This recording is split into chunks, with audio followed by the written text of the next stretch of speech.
Hi friends, welcome back to my channel. എല്ലാവർക്കും തളികയിലേക്ക് സ്വാഗതം. എല്ലാവരും സുഖമായിരിക്കണോ? ദൈവാനുഗ്രഹത്തിൽ എല്ലാവരും സുഖമായിരിക്കട്ടെ എന്ന് പ്രാർത്ഥിക്കുന്നു. നമുക്കത് വായിച്ചു നോക്കിയാലോ. ജീവിതം വഴിമുട്ടുമ്പോൾ കൺമുൻപിൽ തുറന്ന വാതിലുകൾ ഒന്നുപോലും കാണാതെ വരുമ്പോൾ പ്രത്യാശ കൈവിടരുത്. എന്താണ് നമുക്ക് നോക്കിയാലോ. സംഭവം ഇതാണ്.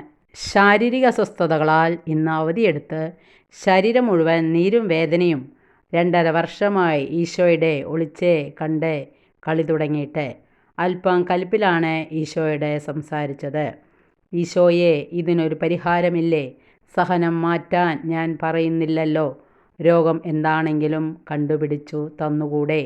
4 ദിവസമായി ബൈബിളിലെ ജ്ഞാനത്തിൻ്റെ പുസ്തകം 9-ാം അധ്യായം ദിവസവും ഉരുവിട്ട് പ്രാർത്ഥിക്കുന്നു രോഗം എന്താണെന്ന് ഒന്ന് കണ്ടുപിടിക്കാൻ.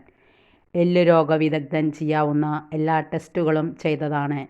വാതരോഗത്തിൻ്റെ ലക്ഷണങ്ങൾ ആണെന്ന് സംശയിച്ച് മെഡിക്കൽ സയൻസ് കണ്ടുപിടിച്ചിട്ടുള്ള എല്ലാ ബ്ലഡ് ടെസ്റ്റുകളും ചെയ്തു. 17 MRI ചെയ്തു. എന്നിട്ടും രോഗം എന്തെന്ന് മനസ്സിലാകുന്നില്ല. ശരീരം മുഴുവൻ പരിമിതികളിൽ നിന്ന് കൂടുതൽ പരിമിതികളിലേക്ക് നീങ്ങിക്കൊണ്ടിരിക്കുന്നു. രോഗം എന്ത് എന്ന ചോദ്യം മാത്രം ഉത്തരം ഇല്ലാതെ അവശേഷിച്ചു. കുറച്ചു സമയത്തേക്ക് മുറിയിൽ നിശബ്ദത അലയടിച്ചു. സ്വർഗം മുഴുവൻ ആകാംക്ഷയോടെ ഈശോയെ നോക്കുകയാണ്. അടുത്ത നിമിഷം കട്ടിലിൽ കിടക്കുന്ന എൻ്റെ വലതുകാലിൽ ഒരു മൃദു സ്വരം കേട്ടു. RA factor. നഴ്സായതുകൊണ്ട് ഈശോ പറഞ്ഞത് എനിക്ക് മനസ്സിലായി. വയ്യാതിരുന്നിട്ടുകൂടി ഉടനെ ആശുപത്രിയിലേക്ക് യാത്രയായി. ഡോക്ടറെ സന്ദർശിച്ചു. കാര്യം പറഞ്ഞു. RA ഫാക്ടർ ബ്ലഡിൽ ചെക്ക് ചെയ്യണം. ഡോക്ടർ ആകാംക്ഷയോടെ എന്നെ നോക്കി പറഞ്ഞു. RA ഫാക്ടർ ഒരു കൺഫർമേറ്ററി ടെസ്റ്റ് അല്ല.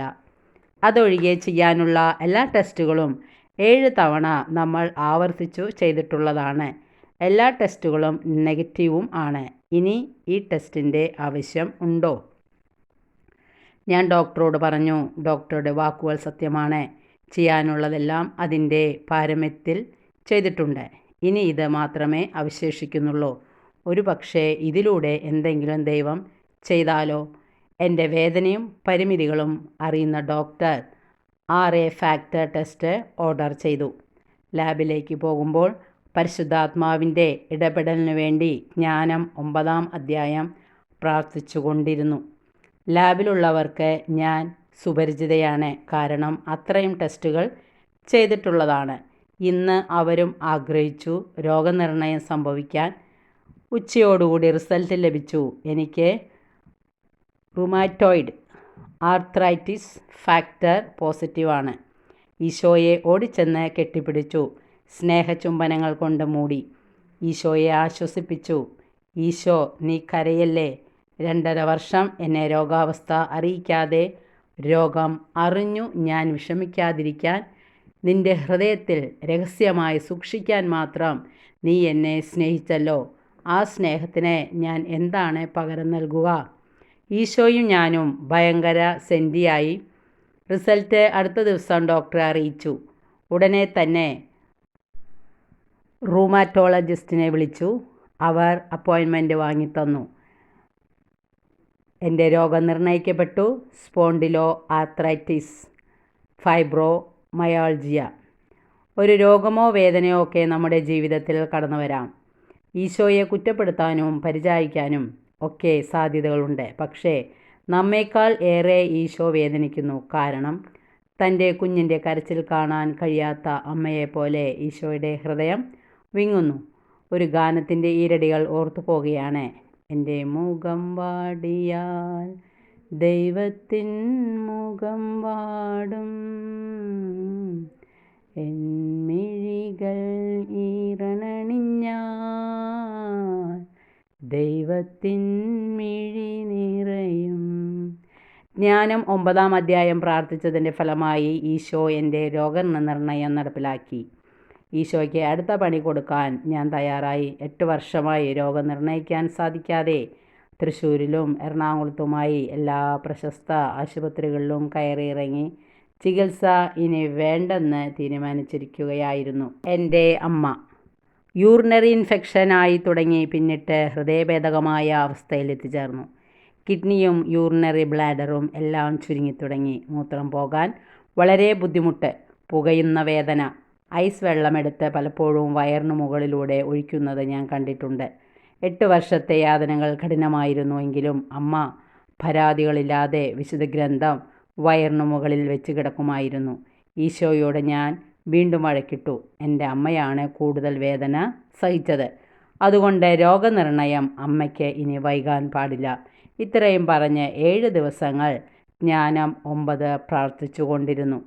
7-ാം ദിവസം ഗൂഗിളിൽ ഞാനൊരു ആർട്ടിക്കിൾ വായിക്കുകയായിരുന്നു. എൻ്റെ രോഗാവസ്ഥയെക്കുറിച്ച്. പെട്ടെന്ന് മറ്റൊരു ആർട്ടിക്കിൾ എൻ്റെ ശ്രദ്ധയിൽപ്പെട്ടു. Obstructive uropathy related to rheumatoid arthritis. അത് വായിച്ചു നോക്കിയാൽ മനസ്സിൽ ഒരു ചിന്ത, അമ്മയ്ക്ക് രോഗം ഇതായിരിക്കുമെന്ന്. പ്രായത്തിൻ്റേതായ ചില വേദനകൾ ജോയിൻറ്റുകളിൽ ഉണ്ടാവുന്നതല്ലാതെ ആർത്രൈറ്റിസിൻ്റെ ലക്ഷണങ്ങളായി അവയെ പരിഗണിച്ചിരുന്നില്ല. ഈ രോഗാവസ്ഥ ആർത്രൈറ്റിസിൽ വളരെ അപൂർവമായി കണ്ടുവരുന്ന ഒരു കോംപ്ലിക്കേഷനാണ്. ഈശോയോട് ചോദിച്ചു എന്ത് ചെയ്യണം എന്ന്. ഈശോയുടെ മറുപടി അനുസരിച്ച് എനിക്ക് ചെയ്ത ചില ബ്ലഡ് ടെസ്റ്റുകൾ തൊട്ടടുത്ത ദിവസത്തിൽ അമ്മയ്ക്ക് ചെയ്തു. റിസൾട്ട് എല്ലാം വളരെ ഉയർന്ന റീഡിങ്ങുകൾ ആയിരുന്നു. പിന്നീട് അമ്മയ്ക്കും ചികിത്സ ആരംഭിച്ചു. ഈശോയുടെ കരുണയാൽ അല്പം ആശ്വാസം ലഭിക്കാൻ തുടങ്ങി. ഭൂമിയിലെ കാര്യങ്ങൾ ഊഹിക്കുക ദുഷ്കരം. അടുത്തുള്ളതുപോലും അധ്വാനിച്ച് വേണം കണ്ടെത്താൻ. പിന്നെ ആകാശത്തിലുള്ള കാര്യങ്ങൾ കണ്ടെത്താൻ ആർക്ക് കഴിയും? അങ്ങ് ജ്ഞാനത്തെയും അങ്ങയുടെ പരിശുദ്ധാത്മാവിനെയും ഉന്നതത്തിൽ നിന്ന് നൽകിയില്ലെങ്കിൽ അങ്ങയുടെ ഹിതം ആരറിയും? ജീവിതം വഴിമുട്ടുമ്പോൾ, കൺമുമ്പിൽ തുറന്ന വാതിലുകൾ ഒന്നുപോലും കാണാതെ വരുമ്പോൾ നിരാശപ്പെടരുത്. പ്രത്യാശ കൈവിടരുത്.